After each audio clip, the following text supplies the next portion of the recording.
欢迎来到巴巴娱乐呀频道，请订阅频道，所以大家不要错过当天最热门的新闻。我们今天的时事通讯包括以下内容：欢迎来到巴巴娱乐呀频道，请订阅频道，所以大家不要错过当天最热门的新闻。我们今天的时事通讯包括以下内容：甜牛奶卖不动，诚意难救李子园。韩乳饮料行业进入调整期，李子园已经感受到了寒意。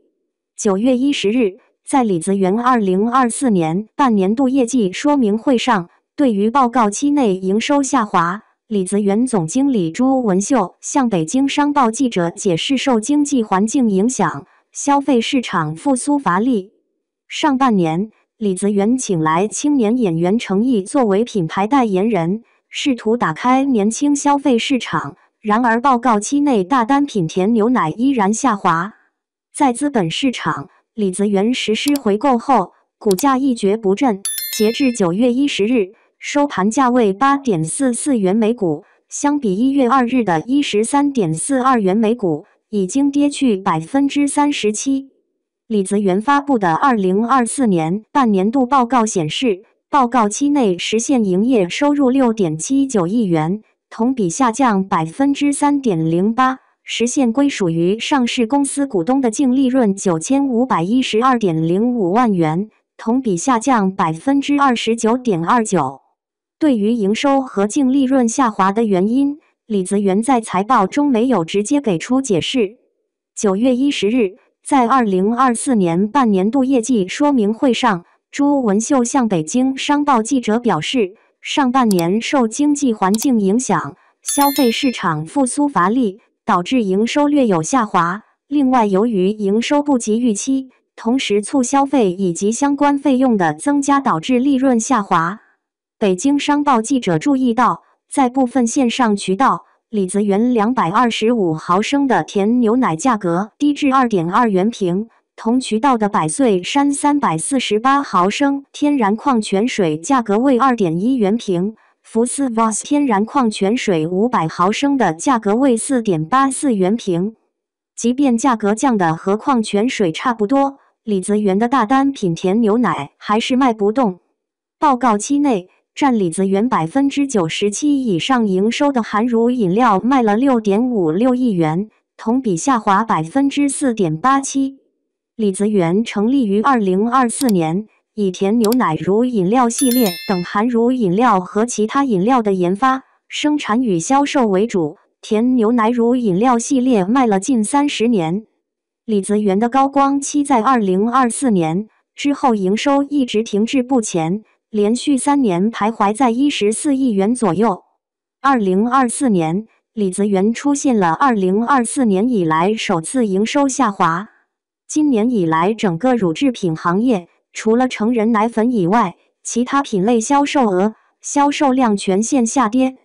高级乳业分析师宋亮表示，过去消费形势比较好的时候，企业通过小众或者差异化的产品，走特殊自有渠道，通常情况下营收和净利润都会有增长，但现在考虑的是怎么活下去，要学会降本增效，开源节流。为应对业绩下滑，李子园采取了加大新技术的研发投入、丰富产品结构等举措。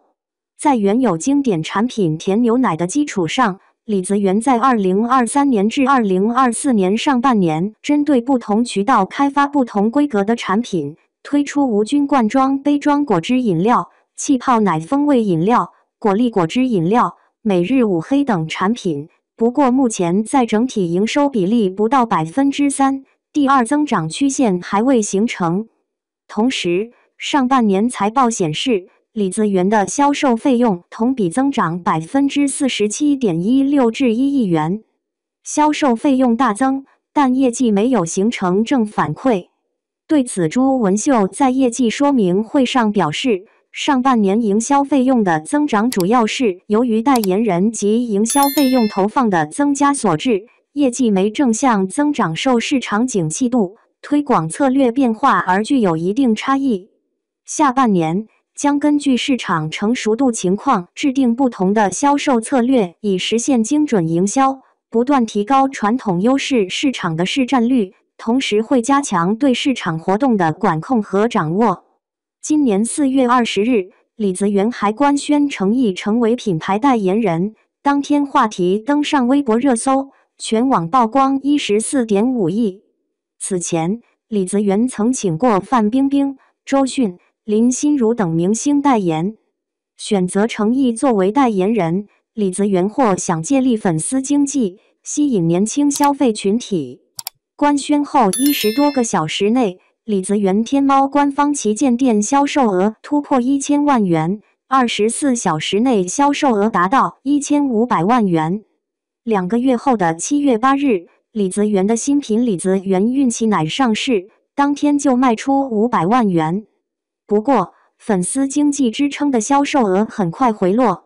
馋妈妈数据显示，李泽源官方旗舰店在7月8日卖出100万至250万元，7月11日骤降至5万至7.5万元。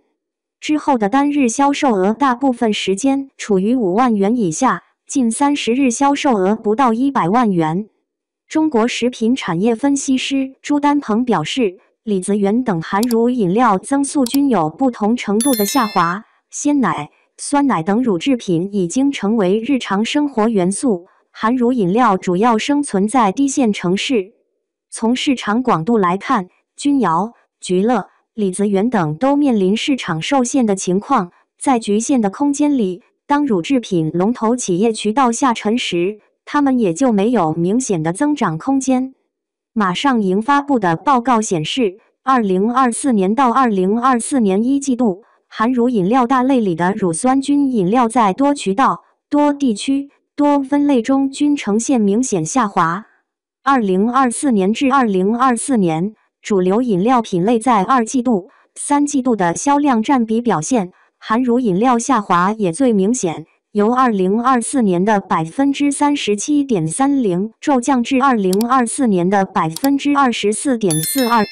或是意识到含乳饮料增长乏力，菊乐食品的收入结构中，含乳饮料营收占比从2020年的 65.31%降低至2024年上半年的 57.21%。2020年，菊乐股份收购了位于黑龙江省的汇丰乳业，意图借助后者的发酵乳产品，开拓新的业绩增长点。冲击了7年 IPO， 菊乐食品的营收也只是在2024年爆发。公开数据显示，菊乐食品营收由2024年的 9.94 亿元增长至2024年的 14.21 亿元，2024年增速放缓至 14.72 亿元。如今，李泽源和君瑶健康也正面临含乳饮料下滑、增速放缓的难题。乳酸菌饮品第一股君瑶健康在大单品味动力增长乏力后，近2年开始转战益生菌业务。2024年上半年，君瑶健康的益生菌业务君瑶润营收入较同期增长了 89%， 净利润较同期增长了 166%， 发货金额相比去年同期增长了 75% 以上。而李泽源仍旧坚信含乳饮料还有很大的增长空间，其在2024年半年报中表示，与白奶、酸奶等液体乳制品相比，含乳饮料兼具口味加健康复合属性，且近年来生产商不断从技术、风味、原料、功能等多方面进行创新，丰富的产品矩阵也满足了不同消费群体对产品的差异化需求。预计含乳饮料赛道将继续保持高增长状态。9月9日，君瑶集团总裁王君豪在2024年第7届全球社会企业家生态论坛上发言时表示，现在大家都在卷价格，如果行业现在卷到地板下面的价格，这个行业已经出现了问题。中国企业资本联盟中国区首席经济学家柏文喜表示，含乳饮料市场竞争日益激烈，尤其是全国性大型企业和区域性品牌之间的竞争加剧。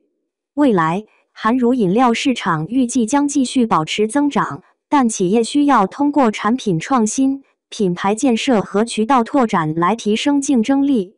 宋亮则认为，在当前市场非常卷、产品非常多的情况下，如果做不出有影响力的品类，仅仅是推出一些新品，这些产品又并非稀缺或者小众类，建议宁可不做，也不要盲目投入。对于大部分中小企业来说，在业绩下滑的时候要维持好利润，所以要调整好方向和目标，切勿好高骛远，扎实做好市场推广，同时利用自身的灵活性，做好产品性价比。